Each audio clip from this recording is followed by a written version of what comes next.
Hey everybody, this is Todd Seisner, editor of BassFan.com. I'd like to welcome you to the latest episode of our Bass Day Ever broadcast on BassFan.com. In these episodes, we are doing deep dives with pro anglers into the most spectacular, memorable, significant day of their tournament careers. Just one single day, not a tournament, not a season, just one particular day that stands out in their minds among all the rest. Cool guest here today, one of my good friends in the industry, Elite Series angler John Cruz. John's joining us from his home office, the Missile Baits office there in Salem, Virginia. John, really cool to be able to do these sorts of things and do a kind of a deep dive, like I was saying, into these special days that stand out for you guys in your careers. I'm sure you've had many of them, some recent, some years ago. Right. But I think the particular day we're going to focus on here goes back a ways. And I wanted to share with you and the viewers a picture I was able to dig out. I just wanted to get your thoughts on this particular photo and what's going through your mind in this image here. This was day 3, 2010, Lake Guntersville, on stage. You look boyishly handsome, if I may say so myself. But what's going through your mind in this picture, if you can see it? I think what was going through my mind was, how could I have not culled a 3.5 pounder when I had over 28 pounds of fish? And the day before, I probably culled 15 fish in the 4-pound range. That's what was going through my brain. I think at the time it was a pretty special day, but the day before that was like unbelievable. Yeah. And so that's the day we're going to focus on here for the purpose of this conversation. So we're talking early May, Lake Guntersville, Tennessee River, 2010. You guys had been there the year before, same time frame. Things didn't go so well for you. I think an 80th place finish. So you come back the next year, same part of the year, and things go much better for you. 18 pounds day one, but 18 pounds at Guntersville, early part of May is not going to cut it, obviously. So then that brings us to day 2. You said, a special day. So take us through, I guess, that sequence and what stands out to you still to this day about that second day. Well, I tell you, the crazy thing about it was that even on that 18-pound day, I caught over 100 fish on Guntersville, and a couple of the schools that I really pounded on were just full of 2.5 pounders. And so I had 5 clones that were 18 pounds, and it was down the leaderboard a little ways. And then day 2, I said, I'm going to hit a few different schools, because I had found, I don't know, probably 15 schools of fish during that event. And that was really when I feel like Guntersville was at its peak. I put the wood to them, so to speak. That next day, it was just crazy, because it seemed like everywhere I went, I was catching like all those 2.5 to 3 pounders. Out of every school, now I was catching a 3.5 to 4.5, 5 pounder. And it seemed like every school I'd leave with 1 or 2 fish over 4 pounds. And then by the end of the day, I had right at 25 pounds. I said something to my marshal. I said, yeah, I'm pretty sure I caught over 100 yesterday. And my marshal said, well, you had 122 about an hour ago, and I lost count on the last school. So he was keeping track. You didn't realize it? Yeah, I didn't have any idea he was keeping track. And he's like, yeah, that last school you caught like 6 in a row, and I lost track at 122. So you had a little more than that. And so it was, between 122 and about 130 is what I ended up with on that. And I've never, that's in a tournament day, right. An 8 to 9 hour tournament day. Just absolutely bailing on them. And that to me, the most memorable day, because there was one thing that happened to me during that day. Mm-hmm. Even with the 25 or almost 25 pounds that I had one school where I was catching up 2.5, and caught another 2, and then caught 2.5, and then maybe 1 or 3. I had probably like 8 or 9 in a row. Mm-hmm. And I threw out there and I hooked another one. said, yeah, this is going to be a pretty good one. Another, 3-pounder or whatever. I'm not even worried about it. Right. And then I realized that the fish is quartering to me and getting ready to jump. I see my line start coming up, and then I can see it's coming to me at an angle. Mm-hmm. And then I started reeling really fast, and I got in a panic situation because I realized this may not be another 2.5-pounder. And so this fish comes up and jumps, and it jumps and does this tail walk about 5 feet long. It had one of these monster bucket mouths. And I mean, the fish was unbelievably long, had this huge mouth. I see my crankbait, which this is the one right here. Yep. I see the crankbait go shoot straight out of the fish's mouth. And I mean, I fell down on the deck of the boat. I mean, I wanted to throw up. I mean, was the biggest fish I had ever hooked in my life. And it came up, and it came on the best fishing day I've ever had. It came up and came off. Mm-hmm. And I mean, I caught, like 120 some. Right. And I bet you I lost 2-3 fish all day. And that was one of them. And before I could even say anything, it was like my heart sunk. I don't know what feeling or emotion you want to right. put to it. But my marshal, he looks at me and he goes, that fish was over 11. And I'm stunned because he's even talking to me at this point. And right. So I turned and looked at him. And when he looked back at me, he goes, yeah, I've probably caught 20, 30 fish over 10 pounds, caught some 12s. That one was well over 11. He said it might be 12, but he said it's definitely over 11. Because I mean, the fish was, in case you hadn't noticed, from him right? when it jumped. Yeah. And I looked right, and I'm still in disbelief. I looked at him, and he's just staring at me, and I said, "That's not helping the situation right here." Exactly.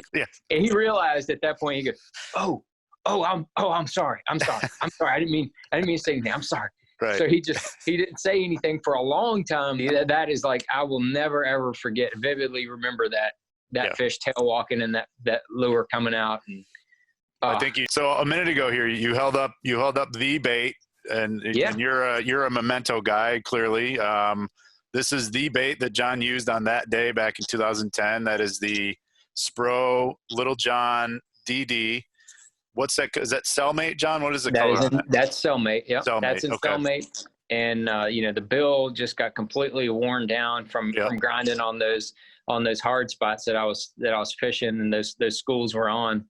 But that was the one right there. I used a second one as a backup. Uh-huh. But this is the one that I caught the majority of the fish on. The other one looks just as chewed up. And that bait doesn't sit in a little showcase or on a little stand on your desk. Tell me where you store that bait typically. It was in my deep crankbait box that I take with me to every tournament. Okay. I actually at the show, the TV show that aired on the Bassmasters, Mark Zona wanted this bait. He said, I want to show people this bait because it is just so gnarled up. And I said, right. If you don't give it back to me, I will find you and I will hurt you, haunt you, physically, right? harm you. And he brought it back, like 2 tournaments later, he brought it back to me and I got it back. So that's pretty cool. It's still in your rotation. You haven't taken it out of circulation yet. Yeah. Nice. It's in one of those glass cases to where it's in the case of emergency break glass. It's in one of those situations. All right. Fair enough. So that day, obviously, I think it catapulted you up to 3rd, and then I think that's where you wound up finishing the tournament behind Skeet Reese and Davey Height, who had, equally marvelous tournaments. That day in that tournament, John, I mean, that was a special season for you, obviously, 2010.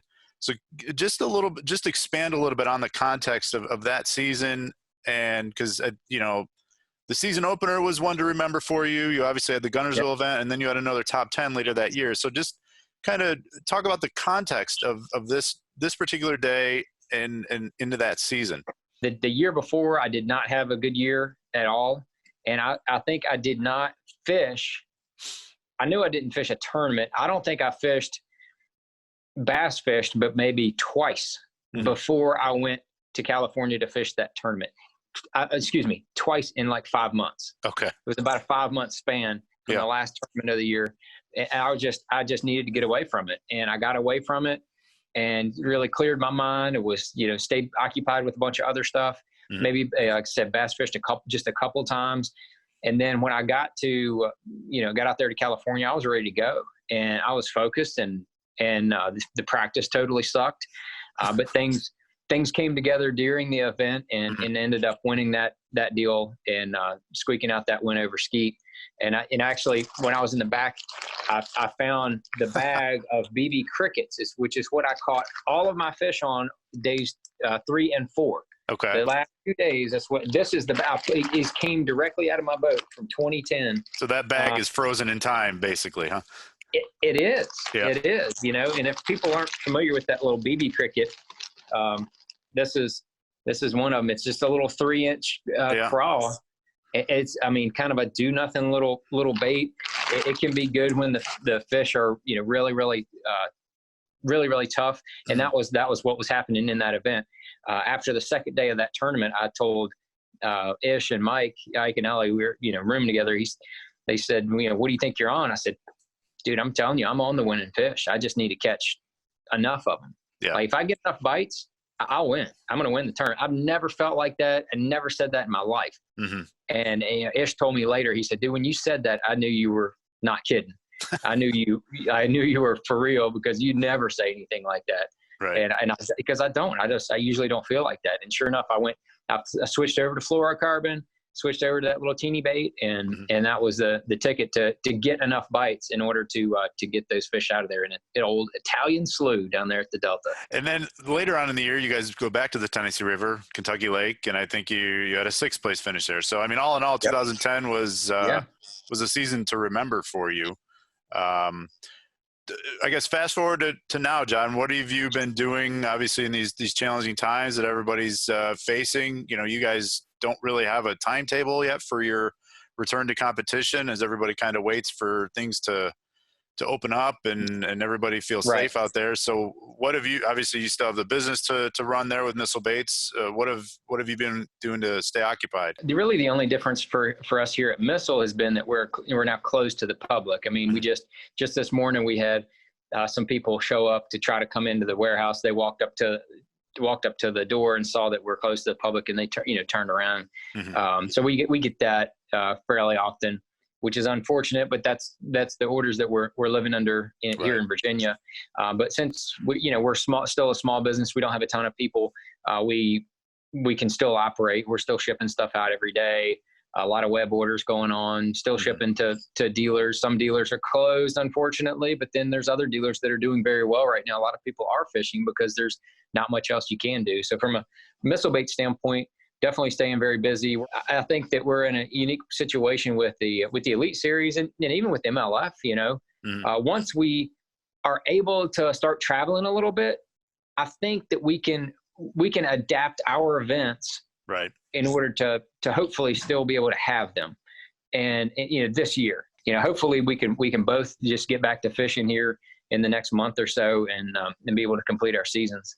Yeah, I imagine it's a bit unnerving maybe to not have been out and around the country to kind of get a feel for what's going on. So you're kind of limited to what's happening in your zip code there, I guess. But well, cool. Well, John, I want to again thank you for your time today and taking us, firing up the Wayback Machine here and taking us down memory lane to 2010 to a memorable day.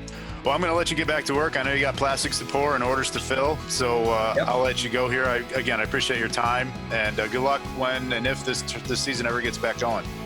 Thanks, Todd, and you can get that headset back to the Buffalo Bills offensive coordinator. Actually, it's my son's PlayStation setup, so he's waiting outside the door for me. So yeah, hurry up, Dad. Yeah, exactly. So all right. Thanks, Todd. Man, thanks again.